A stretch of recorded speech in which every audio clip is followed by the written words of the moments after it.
बहुत समय पहले एक छोटे से गांव में दो किसान रहते थे जिनके नाम थे रामू और श्यामू। दोनों की जमीन अलग अलग थी, लेकिन दोनों एक ही गांव में रहते हुए आपस में अच्छे दोस्त थे। रामू एक बहुत ईमानदार और मेहनती किसान था। वह रोज सुबह सुबह अपने खेतों में काम करने जाता और दिन भर मेहनत करता। उसकी जमीन छोटी थी, लेकिन वह उसे अच्छे से संभालता था। वह जानता था कि अगर मेहनत सही तरीके से की जाए तो अच्छे परिणाम मिलते हैं। वहीं श्यामू था, जो थोड़ा आलसी और चतुर था। वह जमीन पर काम करने के बजाय हर समय शॉर्टकट्स ढूंढता रहता। वह कभी भी मेहनत से काम नहीं करता और अपने खेतों में सही तरीके से काम नहीं करता था। श्यामू का मानना था कि कड़ी मेहनत से ज्यादा चालाकी से काम चल सकता है।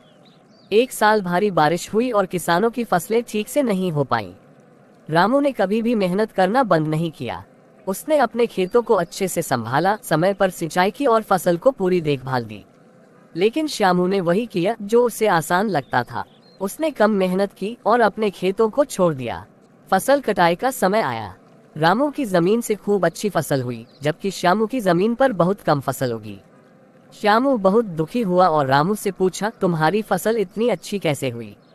रामू मुस्कुराते हुए बोला, मेहनत और ईमानदारी से किया गया काम हमेशा फल देता है।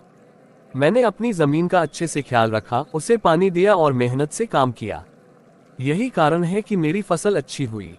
श्यामू को अपनी गलती समझ में आ गई और उसने ठान लिया कि अब वह मेहनत करेगा और शॉर्टकट से बचने की कोशिश करेगा। अगले साल श्यामू ने भी रामू की तरह मेहनत शुरू कर दी। उसकी फसल भी अच्छी हुई और उसने रामू का धन्यवाद किया। इस कहानी से यह सीखने को मिलता है कि सफलता केवल मेहनत और ईमानदारी से मिलती है, न कि शॉर्टकट्स और आलस्य से।